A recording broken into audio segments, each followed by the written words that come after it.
ችግር ተፈጠረ። ዳጣ ሰላም ቤት ሂዳ አፋጠጠቻት። እናቴ አንቺ ነሽ ወይ እኔ ማነኝ አለች። ኤቢ ናታንን በጣም ደነገጡ። ኤቢ ሁለት እህታማቾችን በአንድ ላይ ማፍቀር አይቻልም። እናም እኛ እህታማቾቹ ባንተ የተነሳ መጋደል የለብንም። እናም ግንኙነታችሁን ከዚህ በኋላ ታቆማላችሁ ብላ ከባድ ማስጠንቀቂያ ሰጠችው ለናታን። ኤቢ ምን እየሆንሽ ነው? አንቺና እኔ ተነጋግረን የምንፈታው ነገር እኮ ነው። አንቺ ደግሞ የእውነት እልክ ይዞሽ እንጂ እኔን እንደማትወጂኝና እንደማታፈቅሪኝ በደንብ አድርጌ ነው የማውቀው ብሎ አላት ናታን። በፍጹም አታውቀኝም ናታን፣ ትሰማኛለህ? እኔ አንድ ሰው ከወደድኩኝ ወደድኩ ነው፣ ከጠላው ደግሞ ጠላሁ ነው እና እኔ ደግሞ አንተን መቼም ቢሆን ከህይወት ማስወጣት አልችልም። እስኪ ንገረኝ፣ አንተው እራስህ አይደለህም እንዴ ተቀየሪ፣ ጥሩ ሰው ሁኚ፣ ከዛም በኋላ እናወራለን ብለህ ያልከኝ? አየህ አሁን ላይ ተቀየርኩኝ። ሚስጥር እንኳ ይሄው ለማየ ሳልናገር ዝም ብዬ አባዬን እየጠበቅኩ ነው። ታዲያ ይህ ሁሉ መለወጥ አይደለም ላንተ? ወይስ ደግሞ ላንተ መለወጥ ማለት ምንድን ነው? እስኪ ንገረኝ። አንተ ያልከውን ነገር በሙሉ ላድርግ ብላ አለችው። አይ ትሰምኛለሽ፣ የእውነት እንደሚወራው አይደለም እና እባክሽን ተረጋጊ እያለ ናታን ሊያስረዳት ቢሞክርም እንኳ ከዚህ በኋላ ውሸትህን ታቆማለህ፣ እናም ከኔም ሆነ ከእህቴ መራቅ አለብህ ብላ ማስጠንቀቂያውን ሰጠችው። ሰላምን አፋጠጠቻት። እማዬ እውነት ለመናገር እማዬ ብዬ ለመጥራት ከአንድ አይሉት ሁለቴ እየቀጣሁኝ ነበር፣ ግን ደግሞ አልቻልኩም። እስኪ ንገሪኝ የኔ እናት ማናት? መቼም እዛ ደብዳቤ ውስጥ የኔን እናትነት እንደገለሽ በደንብ አድርጌ ነው የማውቀው፣ ግን ደግሞ ናታንም ሆነ ኤቢ ለእኔ ሊነግሩኝ ፍቃደኛ አይደሉም። ምክንያቱም ያላንቺ ፍቃድ ከተነገረ ሚስጥሩ ይወጣል ብለው ስለሚያስቡ።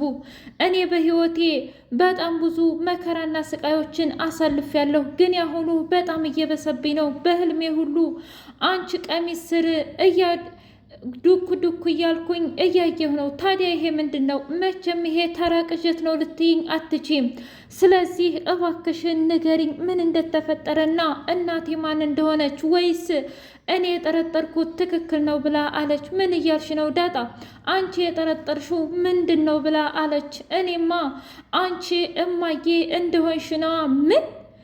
ኤቢ በጣም ደንግጣ ምን እያላችሁ ነው? ናታን ይሄ ነገር እውነት ነው ወይስ ደግሞ ውሸት ነው? እኔ የምለው ነገር የእውነት በጣም ያሳፍራል። እንዴት ነው ሰላምና ዳጣ እናትና ልጅ የሚሆኑት? እስኪ ንገረኝ ብላ አለችው። ኤቢ ይህንን ነገር እውነት ባታውቂው ኑሮ በጣም ደስ ይለኝ ነበር፣ ግን ደግሞ ያው ዳጣን የወለዳት ከሰላም ነው ብሎ አላት። ምን? ኤቢ ሌላ ትኩሳትና ሌላ አጀንዳ ደረሰባት። እየቀለዳችሁ መሆን አለበት። በፍጹም አባዬማ መቼም ከሰላም ጋር ሊተኛ አይችልም። ሰላም እኮ የቤት አጋዣችን ናት። ለረጅም ዓመታት ከማዬ ጋር የሰራች ያጎበጎበች፣ እማዬ ልክ እንደ እህቷ የምታያት። አይ ይሄን ውሸት ነው በሉኝ እያለች እምባ ደም አለቀሰች። እውነታው ይሄ ነው። ወደድሽም ጠላሽም እንግዲህ ደረጀ አብሮ የተኛው ከኔ ጋር ነው ብላ ፍርጥ አደረገችው።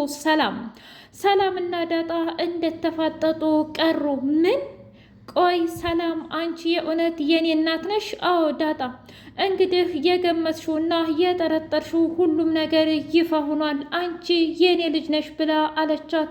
የእውነት እናንተማ ታሳብዳላችሁ፣ አብዳችሁ ታሳብዱኛላችሁ። በፍጹም እኔ ያንቺ ልጅ ልሆን አልችልም ብላ አለች። እንግዲህ ንገሪኝ አላልሽም? ምን ነው እውነቱ ያማል አይደለም? ታዲያ እንዴት ነው አባዬ ለአመታት አንቺን ያልተንከባከበች? ለምንድነው የቤት ሰራተኛ አድርጎ ያስቀመጠሽ? ብላ አለች።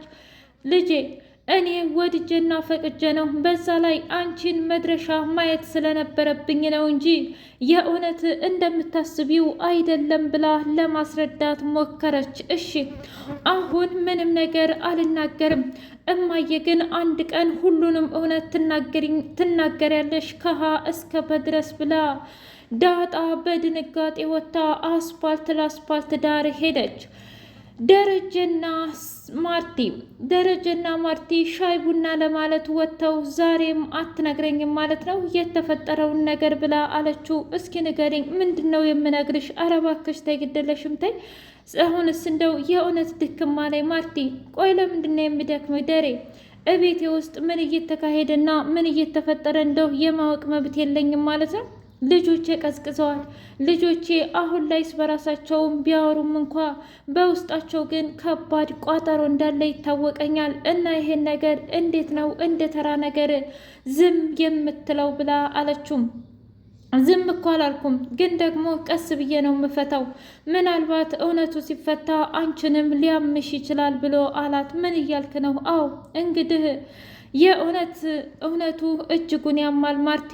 እና እባክሽም በቻልሽው አቅም እንደዚህ እያረግሽ ቶሎ ባታፋጥጭኝ ጥሩ ነው። እኔ በፈቀድኩና እኔ በፈለግኩ ሰዓት እነግርሻለሁ፣ ግን ደግሞ ቤተሰቤ ላይ ምንም አይነት ጉዳት እንደማላመጣ ከአሁኑ ቃል እገባልሻለሁ ብሎ አላት። ሰላም ሰላም! ውድና የተከበራችሁ የህያ ቤቴ ቤተሰቦች እንዲናችሁልኝ ሁሉ ሰላም ሁሉ መልካም። እኔ እግዚአብሔር የተመሰገነ ይሁን ሰላም ነኝ፣ ደህና ነኝ። ለቻናል አዲስ የሆናችሁ ሰብስክራይብ እያደረጋችሁ ቤተሰብ ይሁኑ። ነበር ቤተሰቦቼ ስለምትከታተሉኝ እጅጉን አድርጌ አመሰግናለሁ። እጅግ አስተማሪውና አጓጊው ዳጣ ድራማ እንደቀጠለ ይገኛል። ገዛኸኝ እና ለዛ በክችኑ በር ሂዶ እኔ እምልሽ ለዛዬ ግን እንዴት ነሽ ደግሞ ዛሬ አዲስ ሙዚቃ ነው እየዘፈንሽ ያለሽው፣ ደግሞም በጣም ደስተኛ ትመስያለሽ ብሎ አላት። አዎ በጣም ደስተኛ ነኝ፣ ለመጀመሪያ ጊዜ ለማየ ሰርቼ ገንዘብ ላኩ ብላ አለች። ምን?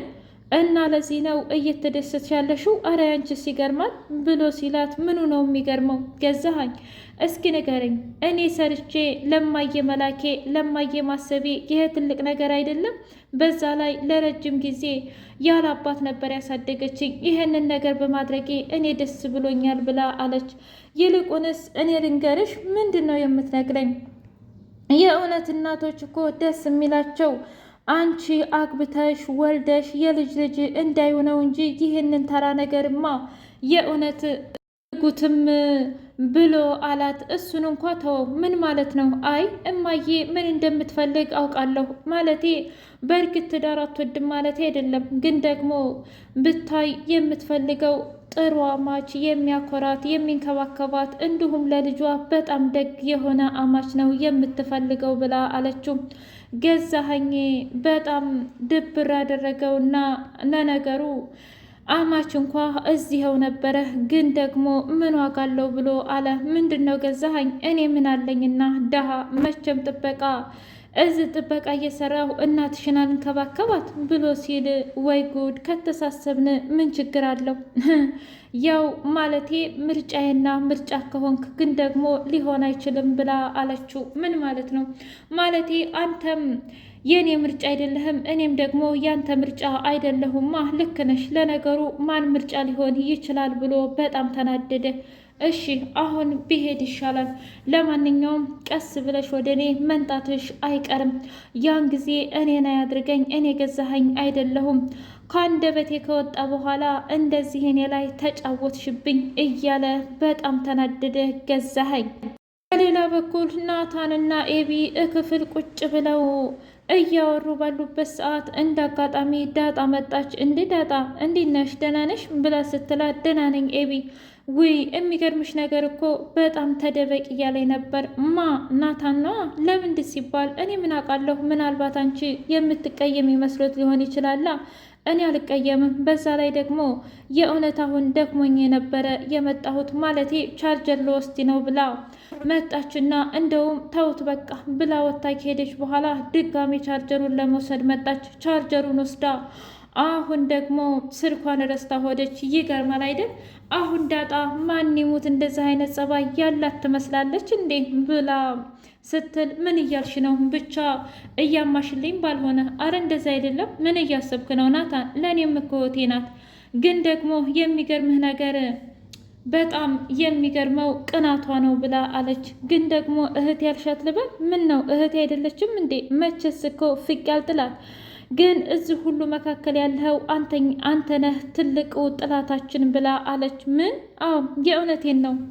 እዚህ ውስጥ ትልቁ ጥላታችን አንተ ብቻ ነህ እንዴ? ቆይ እኔ ደግሞ አሁን ምን አጠፋሁኝ? ያው ማለቴ ያጠፋሽውማ አንድና አንድ ምን መሰለሽ? እስኪ ንገሪኝ ብሎ ሲል አይ ናታን፣ እኔ አላጠፋሁም፣ አንተ ነህ ያጠፋኸው። ምክንያቱም በሁለት እህታማቾች መካከል ገብተህ ከህይወታችን ውጣልን፣ እኛ ራሱ ደስተኛ እንሁን፣ እስኪ ህይወታችንን እናጣጥም ብላ አለች። አይ አብደሽ መሆን አለበት። ምን ያህል እንደምወዳትና እንደማፈቅራት እያወቅሽ ታዲያ ይህንን ነገር እንዴት ነው እራቅ የምትይኝ ከዳጣ ብሎ አላት። እና ታዲያ ምን እንድልጠብቀህ ነበር? እሷና እኔ ታዲያ ባንተ የተነሳ እንሙት እንዴ ብላ አለችው። ኤቢና እንዲሁም አርጁኔ ተገናኝተው ኤቢ ስላገኘሁሽ በጣም ደስ ብሎኛል ብሎ አላት። እኔም ደስ ብሎኛል፣ ግን ደግሞ ላወራህ እፈልጋለሁ ብላ አለችው። ምንድን ነው የምታወሪኝ? አውሪኛ ብሎ ሲላት እውነት ለመናገር እስከ ዛሬ አንተ እንደምትወደኝ እንደምታፈቅረኝ በደንብ አውቃለሁኝ። እሺ ግን ደግሞ እኔ ላንተ ምንም አይነት ስሜት የለኝም። በእኔ የተነሳ እንድትጎዳ አልፈልግም። ላሳለፍኩት ነገር፣ ላደረስኩብህ በጣም ብዙ ነገሮች ከልብ አድርጌ ይቅርታ እጠይቅሃለሁ።